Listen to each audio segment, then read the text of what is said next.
Bill Barr says the president's tweets make it impossible to do his job. Feds recommend almost 5 years for former Baltimore Mayor Cathy Pugh. And 7 2020 mayoral candidates face off in West Baltimore's Green Street Academy.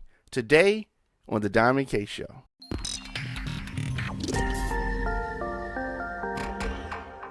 Welcome back to A Radio on Fire. We are reporting for the nation, episode 398 of The Diamond K Show. Of course, my name is Diamond K. Thank you for joining me. Radio on Fire provides the best in breaking news, entertainment, and political stories that matter to you from an independent point of view. And Radio on Fire, we are reporting for the nation. So, in a very rare move, Attorney General William Barr took a public swipe at the president. He declared that the president's infamous tweets about the Justice Department, prosecutors, and open cases make it impossible for him to do his job. Who is this guy? I mean, many people have looked at, and justifiably so, looked at William Barr's moves is very questionable, to say the least, and many go as far as to call him the president's personal attorney. So I'm sure he does not care for that characterization, and for some reason, Barr made some comments during an interview with ABC News just days after his Justice Department overruled its own prosecutors. The whole thing was shady, to say the least. It was clear what was going on. And I think that Barr, it's not that he's found some, ethical epiphany. What it is that he doesn't like the obvious and the blunt nature of it. It makes it so clear what his intent is. And he would have been very fine doing these things that the president asked, but the fact that the president is publicly speaking about it definitely makes his integrity seem fragile. So now, what exactly did he do? Okay, let's think about this. The prosecutors had recommended a court filing that longtime Trump ally and confidant Roger Stone was to be sentenced to 7 to 9 years in prison. Now, they took this extraordinary step of lowering the amount of prison time that it would seek. Now, of course, when the prosecutors make these recommendations, it's not what the judge is going to necessarily do.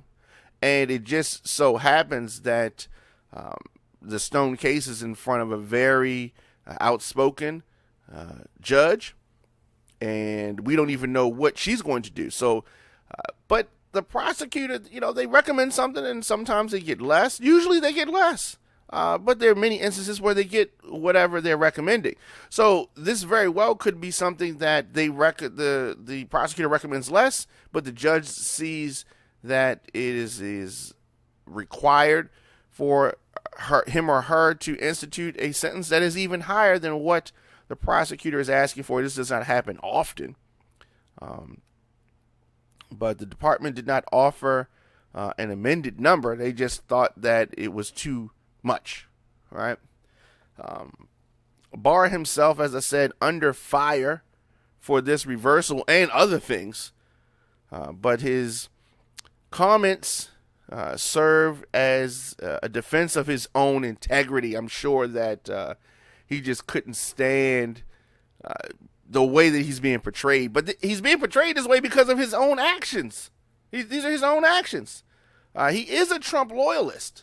So let's not get that confused. And he does share the president's views on expansive executive powers. He shares this. He just doesn't want to look like a complete, robot. He's like, cut me some slack here. But these remarks are not going to go unanswered. And,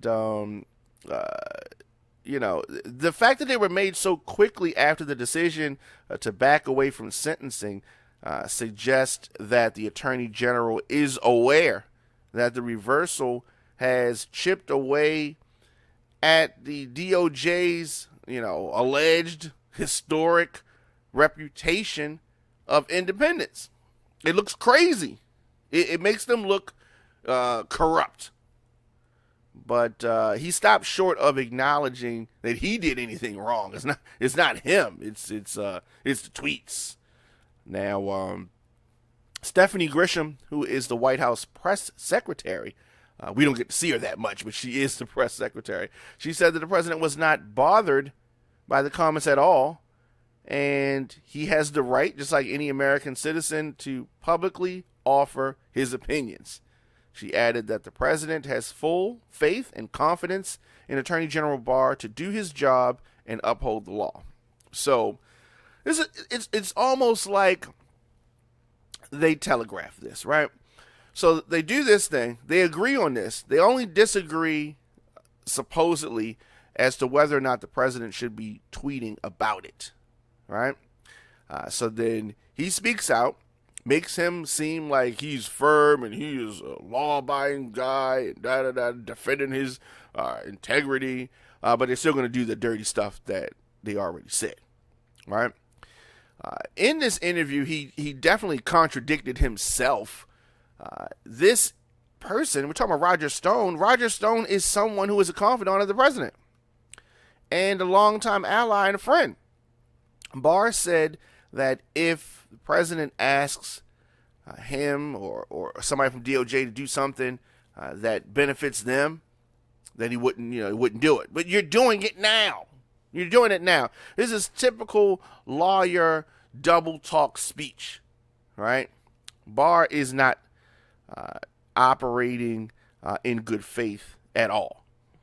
Now, he said that Trump's tweets created a perception problem for his department and that call into question its independence. You're not independent. You're not independent.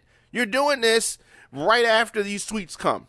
It's not, you didn't come to this conclusion yourself, but he wants people to think that. People are not dumb. People are not slow. He denies that there was any order from Trump and said that Trump's tweets did not factor into the decision. That's bull crap. That is bull crap. He didn't come up with this on his own. This is all of the things that the Department of Justice think about, and they look at the Roger Stone case. Really?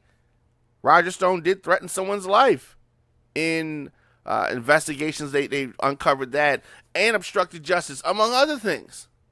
But the Department of Justice, under Bill Barr, mysteriously felt the need to reach his hand on the scales. 4 attorneys, prosecutors, stepped down. Significant. This is not some ordinary thing. But Barr is joining the roster of high-level aides who have publicly criticized Trump. Big deal. But the difference between him and the others is that he still has his job. John Bolton wants to publish a book next month detailing his time at the White House, including criticism of Trump's actions. But they're trying to stop that book from coming out. Former Chief of Staff John Kelly, who largely has kept a low profile, he's been talking about stuff unfavorable with the president. And I don't think any of this matters at all. Republicans are still scared and shook. Democrats are scared and shook of the president. And these comments from Attorney Barr are not going to change anything. They're still going to try to influence this Roger Stone case and other cases. Don't think that this is going to be the only case that they try to put their finger on the scale of. There are going to be other cases. Mike Flynn case. There are going to be other cases. There definitely going to be others. So we're going to continue to follow this and see how this unravels here. You listen to the Diamond K Show on Radio on Fire. Of course, we're going to take a quick break. We're going to come back after this with more of the show. Stay tuned. Do you have a business, product, or event that you need to promote to men and women? If so, Radio on Fire can help you do it with one of our promo packages. Our broadcasts reach over 150,000 people per month. Sponsorship for one or all of our radio programs can include live mentions, social media posting, commercials, and more. Visit radioonfire.com/advertise to find out more about a promo package that fits your needs. Rates start as low as $50. If you want to reach men and women ages 23 to 44, log on now, radioonfire.com. And we are back. Radio on Fire, your man Diamond K in here. Thank you for joining me. Radio on Fire, we are reporting for the nation. This next story is a Baltimore story. And it's really amazing when I look at the fall from grace of the former Baltimore Mayor Cathy Pugh. Federal prosecutors are recommending nearly 5 years in prison for Cathy Pugh. She had the infamous Healthy Holly scandal. The sentencing memorandum was filed ahead of Pugh's February 27th sentencing. Pugh, who resigned last May, reached a plea deal with federal prosecutors on charges related to sales of her Healthy Holly children's book. The recommended sentence of 57 months is the harshest allowed under federal guidelines. So, for someone who reached a plea deal, he ain't cutting her no slack. They're cutting her zero slack. The facts establish that Pugh was deceptive, dishonest, and just defrauded the citizens of Baltimore. She deliberately engaged in a broad range of criminal acts. So while we may feel sorry for her in regards to her advanced age, she's a woman, she seems meek and mild-mannered, the Maryland state senator and mayor of Baltimore City used the stature of the elected office to solicit fraudulent book sales. Fraudulent book sales. I mean, she was a petty, well, I don't want to say a petty criminal, but I mean, they're crimes that are smaller, but I mean, she could have done so much. Like I said, Maryland state senator, mayor of Baltimore City. And she saw fit to generate revenue for her publishing business, which is fine if you're going to do it right? She's on a higher level, part of which this is money that she used to influence her 2016 mayoral election campaign in violation of state laws, the election laws, that is. And longtime aide Gary Brown helped her expand her scheme, conceal it from authorities and the public, for her private gain. That looks crazy. And we're in the middle of electing, who is going to be trying to actually take the job she used to have. So this is, the timing of this is ironic. Her former aide in his own plea agreement said that they conned buyers of the Healthy Holly books by selling the books and not delivering them. They could have at least delivered the books. So you defrauded the people, you're conning the people, providing books to purchasers and later converting them to their own use in campaign events. So they're taking money for that and then not delivering them and then using them at campaign stuff, right? I mean, just crazy stuff. Government functions, and then reselling those books that had previously been purchased and donated to city schools. So is this the worst crime in history? No, it's not. But it is something that can't be tolerated. No crime by public officials, be it mayor, be it governor, be it senator, be it president, should be tolerated. And I don't want us to stop on Cathy Pugh. I want us to go all the way up to the White House, clean it all up.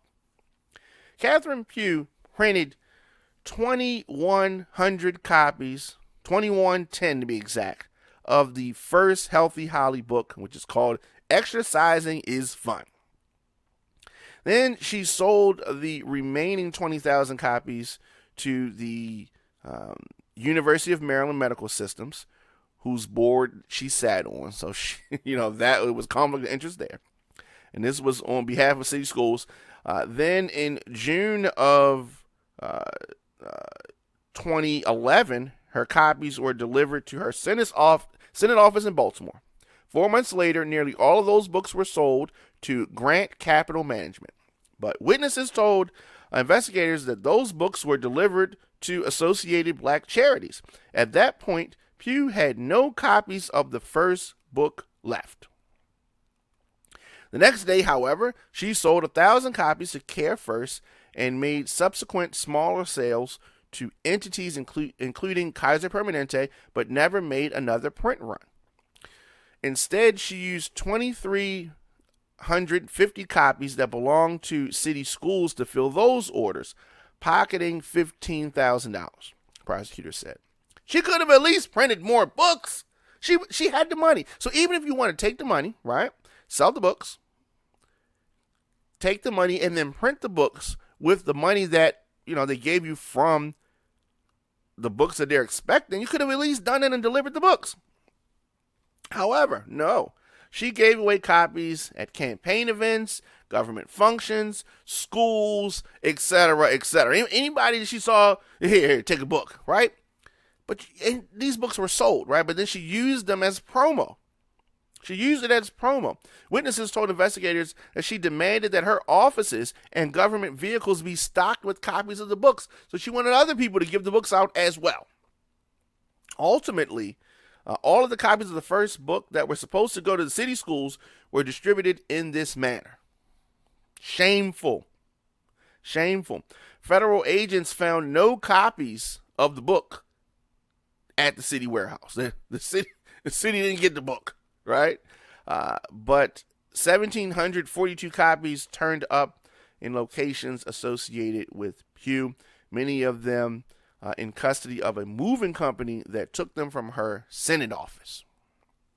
And this person is trying to clean up the streets. This person is trying to hold people accountable. This person is holding the highest office in Baltimore.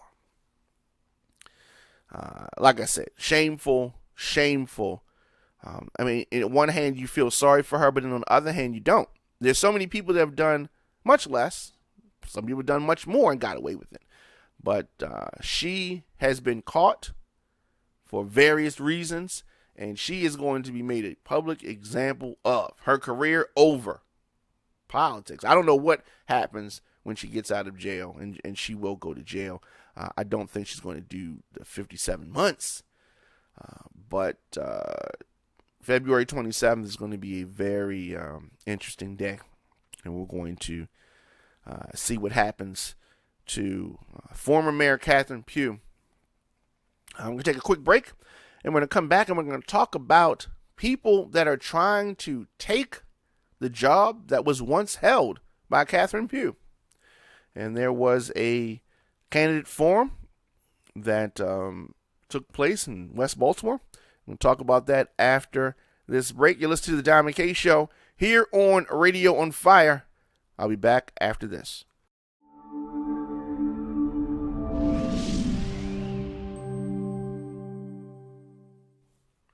Your man Diamond K back in the seat here. Thank you for joining me, and welcome back. Radio on Fire provides the best in breaking news, entertainment, sports, and political stories that matter to you from an independent point of view. To get access to exclusive content, all of our show archives, member-only merchandise, and much more, visit radioonfire.com/join. And to advertise on the show, djdiamondk@gmail.com to get more information on that. So the Green Street Academy in West Baltimore hosted a youth candidate forum for the mayoral candidates. 7 candidates participated in this. The squeegee workers, squeegee kids, this conversation comes up every town hall, every debate that I have seen in Baltimore. And of course, all of the candidates, they're so excited, they're so engaged about helping the squeegee workers, right? And it's a big topic for many reasons. But it's funny because it's a buzzword. And many of the candidates are talking smack, talking trash, lip service, not going to do any of the things that they're saying they're going to do. What really bothers me about some of the candidates who are actually in elected office now, currently, when they talk about some of these topics that come up, helping the youth, getting youth engaged, empowering youth, helping the squeegee workers, providing access to economic, education, etc. All of them say, I'm already doing this. This stuff I'm already doing, right? And but you're not being effective at it because the city is a mess. Baltimore City is a mess. But these candidates get on the stage, and I'm talking about the ones that are elected, not the ones who are, activists and doing things. But the ones that are in elected office and parading around like they are doing all of this stuff. If you were doing all this stuff and it was being successful, we wouldn't be in the mess that we're in. But they get up here and they lie to the people. They get up there and they portray themselves to be more than what they are really doing. Let's understand that Cathy Pugh, former Baltimore Mayor Cathy Pugh, she was once one of these people, sitting up here lying through her teeth while she's doing God knows what with these same books that she keeps selling. Same book, sell it, don't deliver it, sell it again, don't deliver it, like some kind of Ponzi scheme. 5 years from now, what are we going to find in the closet of these elected officials who are now trying to run for mayor? I'm sure there's going to be some stuff, but they think they so smooth. They think they so slick. Stuff's going to come out because this whole crop of politicians is corrupted. Everything just hasn't come out yet. We're gonna see about that. So I'm speculating here. But Ricky Vaughn, one of the candidates, very passionate. I like Ricky Vaughn. And as this election has proceeded, Ricky Vaughn has really stood out as one of the bright outsiders in this race. Good evening, everyone. Good evening, Baltimore family. My name is Ricky Vaughn, of course, one of the candidates, businessman here in Baltimore, owner and operator of franchises and some independent restaurants. As Mr. Mayor said, I let my record speak for itself. I don't show up and advocate for youth because it's election time. I show up regardless, whether it's January, February, March, or whether it's election season or whether it's another season. I'm proud to be here tonight and proud to share the stage with some very talented individuals as well. Some of the things that I've done in Baltimore, when you talk about the squeegee kids, I was out there representing the squeegee kids, hiring the squeegee kids when they were water boys and soda boys. So that's me. I'm in the community. I'm going to stay in the community regardless of what happened on April 28th. I was there in the past, I'm there now, and I'll be there afterwards. So I appreciate it. Check my website out, rickyvaughn.com. I appreciate your support, your prayers, anything you can do to help me. Move the city forward. Let's do it together. Candidates talked about and were asked about creating generational wealth. And how can you do that? Generational wealth is a buzzword, but it is something that is important. It is something that many people talk about. Wealth can come from many different forms. Real estate, assets, stock market investments. Financial education is the key. So when asked about creating generational wealth, current Mayor Jack Young said he'd never heard of generational wealth. Okay, and he's He said that in Baltimore, it doesn't exist. It's ridiculous. But this is the current mayor, Jack Young. Can you say that question again? It's about generational wealth. Basically, I'm going to paraphrase what that question was. It's about generational wealth.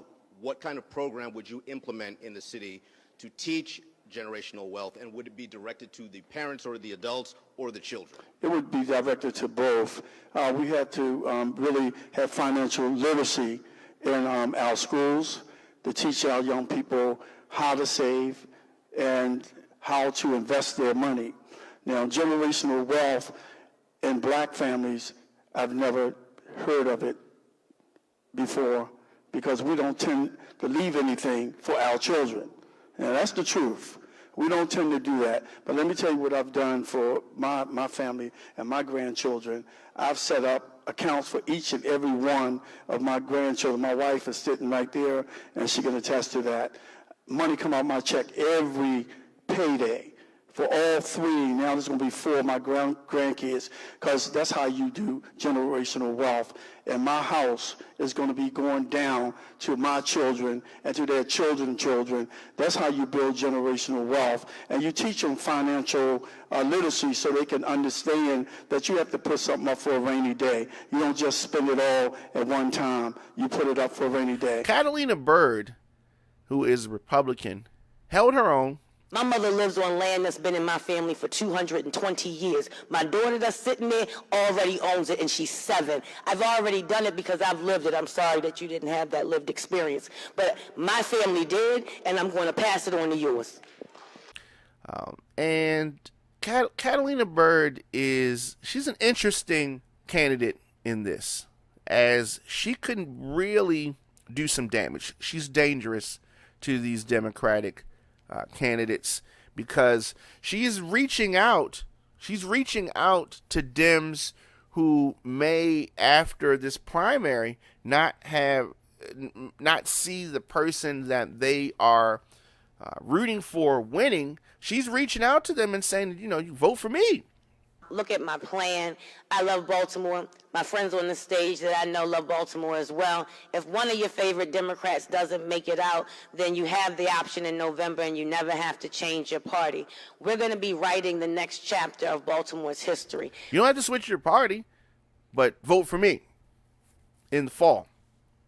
I like that.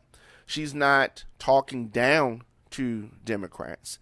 She's speaking. She doesn't sound like a crazy Republican. She sounds, she's an activist, but she sounds sensible. That's dangerous to these Democrats because many Democrats portray these Republicans as crazy. They don't care about the community, don't care about the hood. And Catalina Bird does care about that. And whenever she speaks, you can tell that. And I am no conservative politically. And I don't know if she is a traditional conservative, but she's definitely a hybrid of something. So she's definitely someone to watch. She had some very interesting exchanges with Mayor Young and T.J. Smith. Catalina Bird is a firecracker. So the Green Street Academy, which is in West Baltimore, had these candidates come through.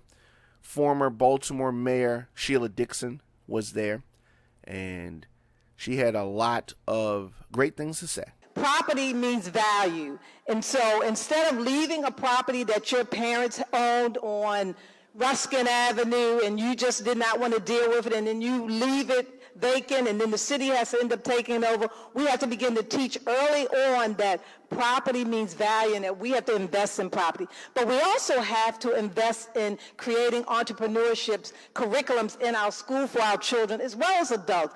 I work with companies right now that are creating generational wealth.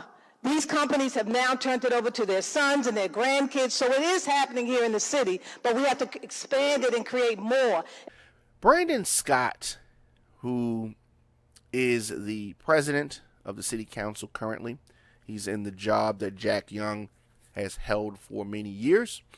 He talked about helping a guy who robbed him years ago. Very perplexing comments. So in fact, it's also something that we need to consider even for certain young people who are charged with violent crimes, right? For example, right now I'm helping a young man who robbed me 10 years ago. And he's not the same person that he was when he was 16. I'm not the same person that I was when I was 25 years old. We both have changed since then, right? TJ Smith, who many people in Baltimore have seen his face when he was speaking about police matters, was asked about whether that he can be trusted, and asked about whether he just was clout chasing or just trying to be famous. Here's what he had to say about that. I absolutely risked it all for Baltimore.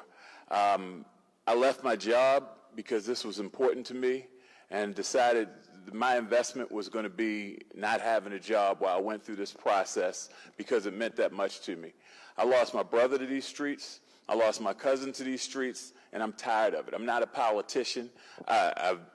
Many of you probably have seen my face before, so I definitely ain't up here for y'all to see my face more. I'm up here because we need to think differently and stop doing things the same old way, and every 4 years having these conversations. It's clear that these candidates love Baltimore. I don't doubt that at all. But Baltimore, you have a decision to make in April. And this election is one of the most important elections that this city has seen in a generation. Our city is in dire need of new direction and a come up. Do we want the old guard to come in? Jack Young representing the old guard. I suppose that Sheila Dixon represents the old guard. Or do we want some of these fresh new faces? TJ Smith, Ricky Vaughn, Catalina Bird, and many others. That's the choice that Baltimore has. And whether you like the choice or you don't like the choice, we have a choice to make. It's dire that people get out and vote, especially in Baltimore. Let me know your thoughts in the comment section. Instagram, Facebook, Twitter, at The Don McKay Show, at Radio on Fire. New episodes of the program drop weekdays, 7 p.m. here on Radio on Fire, but also anywhere that you can get podcasts or video. The Don McKay Show, search it, hashtag at The Don McKay Show. Radio on Fire reporting for the nation. We are providing the best in breaking news, entertainment, and political stories that matter to you from an independent point of view. This has been your man, Don McKay. I will see you guys tomorrow.